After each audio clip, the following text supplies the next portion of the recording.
Describe him to me. And Muslims, look at the description of your Rasul. And for some, this would be the first time you hear what your Prophet looked like. I saw a man of striking appearance. ظاهر الوضاء أبلج الوجه, radiant face, حسن الخلق, beautifully created. لم تعبه الثجلة, his belly wasn't protruding. ولم تزر به السعلة, nor was his head disproportionate and small.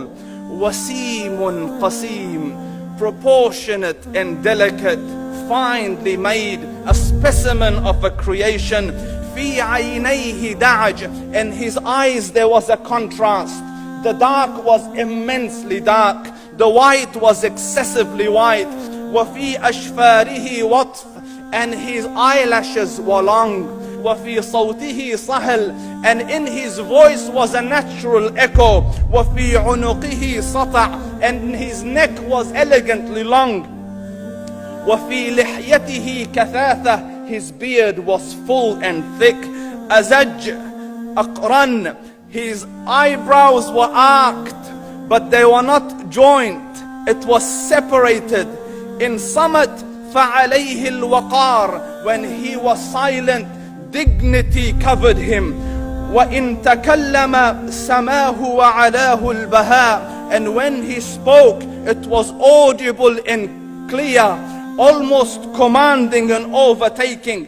أجمل الناس وأبهاهم من بعيد, from afar the most striking and outstanding in appearance. وأحسنهم وأجملهم من قريب, and when he came near, the best of them and the most handsome of them in closeness.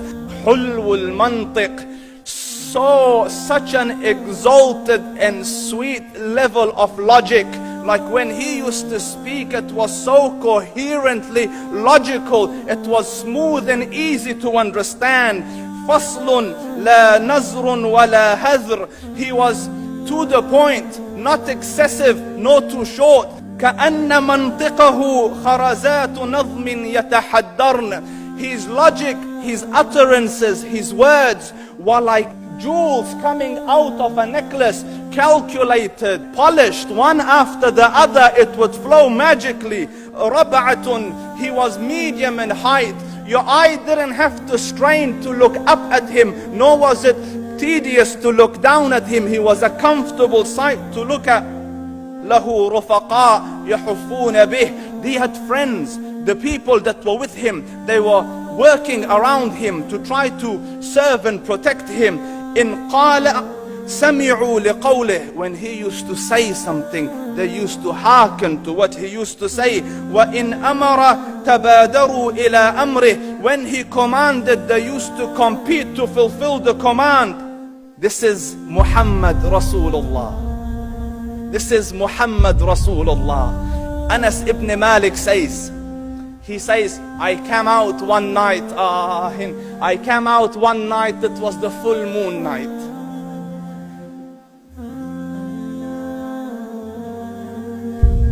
And I looked at the moon, and in the desert, understand, the moon is an awesome sight. It is smooth, it is radiant, it is clear, it is gentle compared to the scorching sun at which they are used to. So the moon was the epitome of beauty. So he says, I came out at a full moon night and I looked at the moon and I saw it beautiful, handsome. So I said, let me go see if the moon is more handsome or my Prophet is more handsome. Let me see if that is more beautiful or the Prophet is more beautiful. So I went and I saw him standing afar. So I looked at his face and I looked at the moon, and I looked at his face and I looked at the moon, and I looked at his face and I looked at the moon, and he said, Wallahi, he was more handsome than the moon in its entirety. That is just the look of your Rasul. Aisha radiyallahu anha says, I was sewing with the needle. My needle dropped in the dark. I couldn't find it. I said, Ya Rasul, I can't find it. He moved his face close, and I swear, out of the radiance of his face, I found my needle. And the Prophet ﷺ was mind-bogglingly handsome, but his handsomeness was covered with waqar and jalal and hayba. The Sahaba say, when we used to sit at his feet, two feelings conflicting would come on the heart. The first one, you wanted to look at him. You wanted to behold the majesty of his face. And when you wanted to look up, shyness used to overtake you, so you used to look down. Amr ibn al-As says, I sat with him many times, but if you ask me to describe his face, I can't describe it. I wouldn't be able to look up to him ijlalan wa ta'zeeman. I couldn't look up at him. And that is why he didn't have the problems that Yusuf alayhi salam had. Because it was difficult to penetrate the awe and the splendor of the Rasul.